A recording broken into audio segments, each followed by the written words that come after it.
اعتراض نمبر 5، پانچواں اعتراض اس بات پر کہ یزید کو ہم جو فاسق اور فاجر کہتے ہیں، اس موقع پر اعتراض کیا جاتا ہے۔ وہ اعتراض کیا ہے؟ یزید فاسق اور فاجر اگر تھا تو عبداللہ بن عمر رضی اللہ تعالی عنہما نے اس کی بیعت توڑنے کو ناپسند کیوں کیا؟ تو عبداللہ بن عمر کا اس کی بیعت کو نہ توڑنا اس بات کی دلیل ہے کہ یزید فاسق اور فاجر نہیں تھا۔ جواب ذہن نشین فرما لیں۔ پہلے یہ عبارت دیکھیں، امام ابو عبداللہ محمد بن اسماعیل بخاری رحمہ اللہ وفات 256 ہجری، صحیح بخاری حدیث نمبر 7111، باب اذا قال عند قوم شیئا ثم خرج فقال بخلافہ۔ اس کے تحت فرماتے ہیں، نافع فرماتے ہیں، لما خلا اہل المدینہ یزید بن معاویہ جمع ابن عمر حشمہ و ولدہ، جب اہل مدینہ نے یزید کی خلافت کو، یزید کی بیعت کو توڑ دیا تو عبداللہ بن عمر رضی اللہ عنہما نے اپنے ماتحتوں آل و اولاد کو جمع کیا۔ فرمایا میں نے رسول اللہ صلی اللہ علیہ وسلم سے سنا، آپ نے فرمایا ینصب لکل غادر لواء یوم القیامہ، کہ قیامت کے دن خیانت کرنے والے اور دھوکہ دینے والے کے لیے ایک مخصوص جھنڈا ہوگا۔ وَإِنَّا قَدْ بَایَعْنَا هَذَا الرَّجُلَ عَلَى بَیعِ اللَّهِ وَرَسُولِهِ، ہم نے یزید کی بیعت اللہ تعالیٰ اس کے رسول صلی اللہ علیہ وسلم کے نام پر کی تھی۔ وَإِنِّي لا عالم غدرا اعظم من ان اجبائی رجل علی بیع اللہ ورسولہ ثم ينصب له القتال وانی لا عالم احد منکم خلعہ ولا بایا فی ذی الامر الا کانت الفیصل بینی و بینہ۔ اللہ اکبر۔ اور فرمایا ہم نے یزید کی بیعت اللہ تعالیٰ اس کے رسول صلی اللہ علیہ وسلم کے نام پر کی ہے۔ میرے علم کے مطابق سب سے بڑا دھوکہ یہ ہے کہ کسی کے ہاتھ پر اللہ کے رسول کے نام پر بیعت کی جائے اور پھر اس سے لڑائی کی جائے۔ تم میں سے جو بھی یزید کی بیعت توڑ کر کسی اور سے بیعت کرے گا تو میرا اس سے کوئی تعلق نہیں ہوگا، ایسے آدمی سے میں الگ تھلگ ہوں۔ جس سے صاف ثابت ہوتا ہے کہ اس کو صالح سمجھتے تھے، اس لیے اس کی بیعت کو نہیں توڑا۔ جواب ذہن نشین فرما لیں، عبداللہ بن عمر رضی اللہ عنہ کے طرز عمل آپ کے خاص مزاج اور زہد اور دنیا سے بے رغبتی کی وجہ سے تھا، اور مسلمانوں کے اختلاف سے بچانے کی وجہ سے تھا۔ یزید کو صالح اور وہ عادل نہیں سمجھتے تھے، اس وجہ سے بیعت کی ہو۔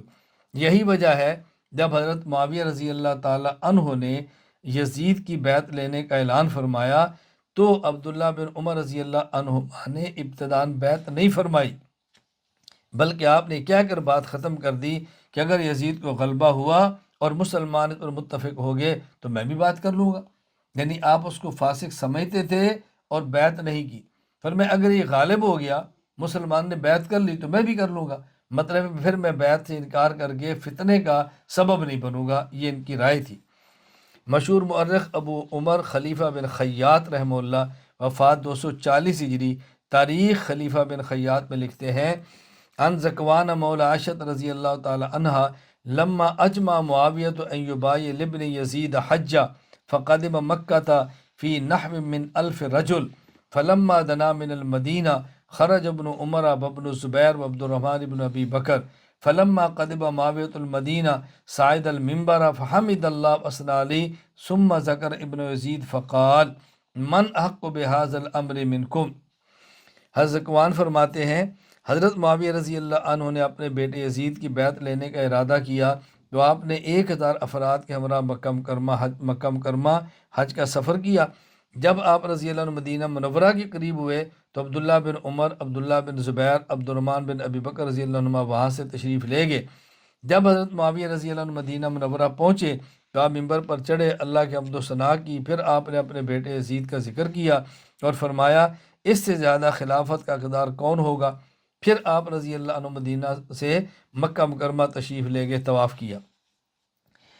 ثم ارتحل فقدم مکہ فقضى طواف ودخل منزله فبعث الى ابن عمر فتشهد وقال اما بعد يا ابن عمر فانك قد كنت تحدثني انك لا تحب ان تبيت ليلة سوداء ليس عليك امير واني احذرك ان تشق عسى المؤمنين وان تسعى في فساد ذات بينهم فلما سكت تكلم ابن عمر۔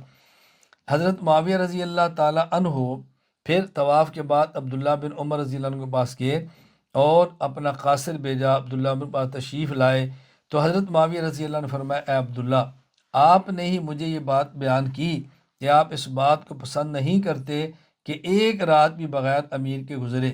اس وقت میں آپ کو مسلمانوں کے درمیان تفریق ڈالنے اور اختلاف ڈالنے سے بچنے کا کہہ رہا ہوں۔ حضرت معاویہ رضی اللہ عنہ خاموش ہو گئے تو حضرت عبداللہ بن عمر رضی اللہ عنہما نے اللہ کے حمد و ثنا کے بعد فرمایا، کیا فرمایا؟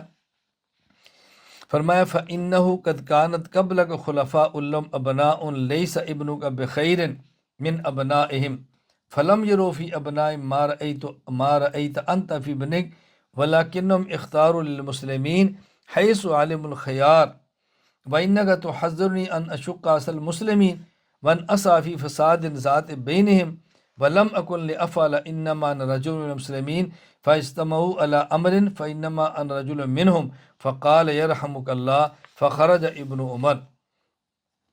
حضرت عبداللہ بن عمر رضی اللہ عنہ فرمانے لگے، آپ سے پہلے بھی مسلمانوں میں خلفاء گزرے ہیں، ان کی بھی اولاد تھی، آپ کا بیٹا ان کے بیٹوں سے افضل اور بہتر نہیں ہے۔ انہوں نے اپنی اولاد کے لیے بیعت نہیں کی، انہوں نے خلافت کا معاملہ مسلمانوں کے سپرد کیا۔ باقی آپ مجھے فرما رہے کہ میں مسلمانوں کے درمیان تفریق اور اختلاف پیدا نہ کروں، تو آپ مطمئن رہیں میں ایسا بالکل بھی نہیں کروں گا۔ میں مسلمانوں کے افراد میں سے ایک فرد ہوں، جب وہ کسی معاملے پر متفق ہو جائیں گے تو میں بھی وہی کام کر لوں گا جس پر متفق ہوں گے۔ حضرت معاویہ رضی اللہ عنہ فرمایا، اللہ آپ پر رحم فرمائے۔ اس کے بعد عبداللہ بن عمر وہاں سے تشریف لے گئے۔ چنانچہ جب یزید خلافت پر غالب ہوا تو آپ رضی اللہ عنہ نے یہ کہہ کر بیعت کر لی کہ اگر اس کی بیعت خیر ہوئی تو ہم اس پر راضی ہیں، اگر امتحان ہوئی تو ہم اس پر صبر کریں گے۔ یہ عبارت میں نقل کر چکا ہوں۔ شمس الائمہ ابو بکر محمد بن ابی سال السرخسی رحمہ اللہ وفات 483 ہجری شرح سیر الکبیر میں فرماتے ہیں، وقد روی انہ لما ولی یزید بن معاویہ قال ابن عمر ان یکن خیرا شکرنا وان یکن بلاء صبرنا۔ جب یزید بن معاویہ کو حاکم بنا دیا گیا، آپ نے فرمایا خیر ہے اگر ہم شکر کرتے ہیں، اگر ابتلا ہے تو ہم صبر کرتے ہیں۔ تو معلوم ہوا عبداللہ بن عمر رضی اللہ عنہما کا یزید کی بیعت کرنا اس کو صالح سمجھنے کی وجہ سے نہیں تھا، بلکہ امت کو انتشار سے بچانے کی وجہ سے تھا۔ جواب نمبر 2، محدثین کرام رحمہ اللہ نے اسی حدیث کو یزید کے فاسق ہونے پر بطور دلیل کے پیش کیا ہے، یعنی عبداللہ بن عمر کا یزید کی بیعت کرنا، اس کو یزید کے فاسق ہونے پر بطور دلیل کے پیش کیا۔ چنانچہ حافظ ابن حجر اسقلانی رحمہ اللہ وفات 852 ہجری فتح الباری باب اذا قام عند قوم شیئا ثم خرج فقال بخلاف کی اطاعت فرماتے ہیں، وفی هذا الحدیث وجوب طاعت الامام الذي انعقدت له البیعہ والمنع من الخروج علیہ ولو جار فی حکمہ وانہ لا ينخلع بالفسق۔ اس حدیث سے یہ بھی معلوم ہوا کہ جس امام کی بیعت ہو چکی ہو اس کی بات ماننا ضروری ہے اور اس کے خلاف بغاوت جائز نہیں، اگرچہ وہ ظالم ہو، اور فسق کی وجہ سے اس کی بیعت کو توڑا نہیں جا سکتا۔ تو محدثین تو اس حدیث کو یزید کے فاسق ہونے پر بطور دلیل کے پیش کر رہے ہیں۔